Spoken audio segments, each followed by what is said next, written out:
Supreme court को उसकी लक्ष्मण रेखा याद दिलाने की ख्वाहिश रखने वाले गुजरात लॉबी यानी कि प्रधानमंत्री नरेंद्र मोदी और गृह मंत्री अमित शाह आज उन्हें भरी अदालत में मुंह की खानी पड़ी। सीजेआई बीआर गवई ने मोदी जी के वकील को डपट दिया, फटकार लगा दी भरी अदालत में और फजीहत हो गई। और यह सब कुछ उस महत्वपूर्ण मामले में हुआ जो मामला दरअसल मोदी और शाह की ताकत से जाकर जुड़ जाता है। एक बड़ी ताकत छीनने की कवायद शुरू हो गई है और हाल ये कि वो ताकत छिन जाएगी तो फिर भला काम कैसे होगा, एजेंडा कैसे चलेगा। ये परेशानी सबसे बड़ी है मोदी जी की। क्या है ये पूरा मामला और भरी अदालत में सीजेआई गवई ने अपना आपा क्यों खो दिया, सारी बातें जरा विस्तार से करेंगे। नमस्कार, मैं स्वप्निल और आप मुद्दा देख रहे हैं। दोस्तों, आगे बढ़ने से पहले एक छोटी सी अपील जो हमें आपसे लगातार मजबूरीवश करनी पड़ रही है। मुद्दा इन दिनों एक आर्थिक संकट से गुजर रहा है। हमारे मेन बैंक अकाउंट एक तरफ बीते कई महीनों से फ्रीज चल रहे हैं, तो दूसरी तरफ हमारे पुराने चैनल को, जो 28 साल पुराना चैनल था, वो 2 महीने पहले हमसे छीन लिया गया। लिहाजा मुद्दा को डे टू डे ऑपरेशंस में काफी मुश्किलों का सामना करना पड़ता है। यदि आप चाहें और यदि आप सक्षम हो तो छोटी छोटी मदद मुद्दा की जरूर कीजिएगा। इसके लिए आप स्क्रीन पर दिख रहे क्यूआर कोड या फिर के नीचे दिख रहे यूपीआई नंबर का इस्तेमाल कर सकते हैं। आगे बढ़ते हैं और आपकी स्क्रीन पर एक खबर है। इस खबर को रेफरेंस के तौर पर देखिए और इसके बाद विस्तार से समझिए कि दरअसल हुआ क्या। यह खबर आपको बता रही है कि सीजेआई गवई भड़क गए। यह खबर आपको बता रही है कि सरकारी वकील तुषार मेहता साहब वो भी कहीं ना कहीं मोदी और शाह साहब की तरह सुप्रीम कोर्ट को उसकी लक्ष्मण रेखा बताने की कोशिश कर रहे थे, जिस पे सीजेआई को गुस्सा आया और गुस्सा आया तो बड़ी फजीहत हुई। अब जरा इस मामले को खोल देते हैं। यह मामला है क्या? यह मामला दरअसल मोदी जी और शाह साहब की उस ताकत से जुड़ा है जो ताकत विपक्ष की सरकारों को लगातार परेशान करती है। विपक्ष की सरकारें चुनाव जीत जाती हैं, सत्ता पे काबिज हो जाती हैं, राज्यों में उनकी सरकार चल रही होती है, लेकिन वो जनहित के काम नहीं कर पाती। और इसलिए नहीं कर पाती क्योंकि मोदी जी की सरकार में एक ट्रेंड चल गया। ट्रेंड ये कि विपक्ष की सरकारों को परेशान करने के लिए ऐसे राज्यपालों की नियुक्ति कर दी जाए जो राज्यपाल विधेयकों को लेकर के बैठ जाएं, अपने पास बैठ जाएं, ना उसको स्वीकृति दें, ना उसे विधानसभा में वापस भेजें, बस लेके बैठ जाएं। तमिलनाडु का मामला सुप्रीम कोर्ट के सामने आया और जब तमिलनाडु का मामला सुप्रीम कोर्ट के सामने आया तो 2 जजों की बेंच थी और दोनों जजों की बेंच ने एक फैसला लिया।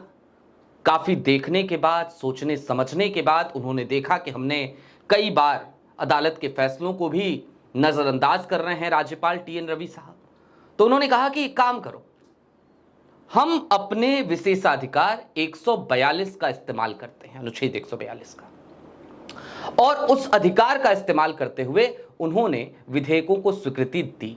लेकिन यह नौबत आई क्यों? ये नौबत इसलिए आई क्योंकि राज्यपाल साहब, मोदी जी के चहेते राज्यपाल, वो विधेयक को तमिलनाडु गवर्नमेंट ने जिसे पास कर दिया है, उस विधेयक को लेकर के बैठे थे और उनमें से 2 विधेयक ऐसे थे, 10 विधेयक ऐसे लंबित पड़े थे और 10 में से 2 तो ऐसे थे जो 2020 से लंबित पड़े थे। सोचिए, 2020 से राज्यपाल साहब ना स्वीकृति दे रहे हैं ना वापस कर रहे हैं, लेके बैठे हैं बस 2020 से। क्या करे सुप्रीम कोर्ट? और इसके बाद से क्या हुआ? इसके बाद से यह हुआ कि भाई टाइम बाउंड कर दिया गया, राज्यपाल को और राष्ट्रपति को भी समय सीमा रख दी गई 3 महीने की। और ये जो 3 महीने की समय सीमा थी, इसी समय सीमा पर विवाद हो गया। राष्ट्रपति ने 14 सवाल भेज दिए, लेकिन वो जो 14 सवाल भेजे, राष्ट्रपति रेफरेंस मामला उसके बाद जो शुरू हुआ, आप सबको पता है आज से उसकी सुनवाई शुरू हो गई। और आज सुनवाई के दौरान सीजेआई गवई को यहां तक कहना पड़ा कि अगर इस तरीके से आप जाएंगे, इस तरीके से आप बात करेंगे, तो भाई साहब पूरी रात हमें बैठ के यही सोचना पड़ेगा, इसी पर बात करनी पड़ेगी। क्या कहा ऐसा सॉलिसिटर जनरल ने? उन्होंने कहा कि हर समस्या का जो हल है वो अदालत में खोजना जरूरी नहीं है। जब सॉलिसिटर जनरल तुषार मेहता ये कह रहे थे, उससे ठीक पहले अटॉर्नी जनरल आर वेंकट रमणी वो 5 जजों की बेंच के सामने कुछ और बातें कह चुके थे। मसलन उन्होंने उस फैसले का जिक्र किया था, उन्होंने ये बताने की कोशिश करी थी कि देखिए जनाब, क्या गलत हो गया, ऐसा हो गया जैसे नए सिरे से कॉन्स्टिट्यूशन लिखा जा रहा है, नए सिरे से अदालत बैठ गई है कॉन्स्टिट्यूशन लिखने के लिए, संविधान लिख रही है।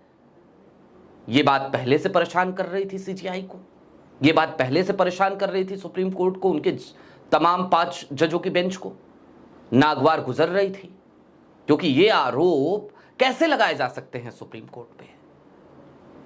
सीजेआई गवई की तरफ से भी ये कहा गया, यहां तक कि जस्टिस सूर्यकांत तक ने कहा कि भैया ये तो देखो कि वो 2 जजों की बेंच ये फैसला देने पर मजबूर क्यों हो गई, क्या पृष्ठभूमि रही, 2020 से विधेयकों को लंबित करके रखोगे तो क्या किया जाए। उसके बाद सॉलिसिटर जनरल ने कहा कि हर मामले का हल अदालत में खोजना जरूरी नहीं है। और फिर सीजेआई गवई को आया गुस्सा, उन्होंने कहा सीधी सी बात है, इस तरीके से बात करेंगे पूरी रात सुनवाई करनी पड़ेगी और किसी निष्कर्ष तक ये मामला पहुंचेगा नहीं। और आज अदालत ने एक बात और कंफर्म करी, अदालत ने कहा कि भैया देखिए, राय बदली जा सकती है, फैसला नहीं बदला जा सकता। और ऐसा क्यों कहा? क्योंकि तमिलनाडु की एक चिंता है कि जो विधेयक पास हो चुके हैं अब सुप्रीम कोर्ट के आदेश के बाद, ऐसा ना हो कि वो तमाम विधेयक, वो तमाम कानून रद्द हो जाएं। राष्ट्रपति रेफरेंस मामले में अगर फैसला या राय सुप्रीम कोर्ट जो दे वो अगर पक्ष में ना हो, तो आज अदालत ने भी ये भी साफ कर दिया कि भाई फैसला नहीं बदला जा सकता, राय बदली जा सकती है, यानी कि उसका असर तमिलनाडु के उन विधेयकों पे नहीं होगा। खैर, कुल मिलाकर अब इस बात को समझिए कि 5 जजों की ये बेंच और राष्ट्रपति रेफरेंस मामला आज की तारीख में प्रधानमंत्री नरेंद्र मोदी की सरकार के लिए सबसे बड़ा सरदर्द बन चुका है। और ऐसा इसलिए है क्योंकि ये वो ताकत है जिसके बल पर लगातार विपक्ष की सरकारों को 2014 के बाद से एक एजेंडे के तहत और एक नया तौर, नया तरीका बनाकर मोदी सरकार ने परेशान किया है। बहरहाल अभी के लिए दीजिए इजाजत। चलते चलते फिर वही अपील, चैनल पे नए हो तो सब्सक्राइब करते हुए जाइएगा, सक्षम हो तो छोटी छोटी मदद मुद्दा की जरूर कीजिएगा। शुक्रिया।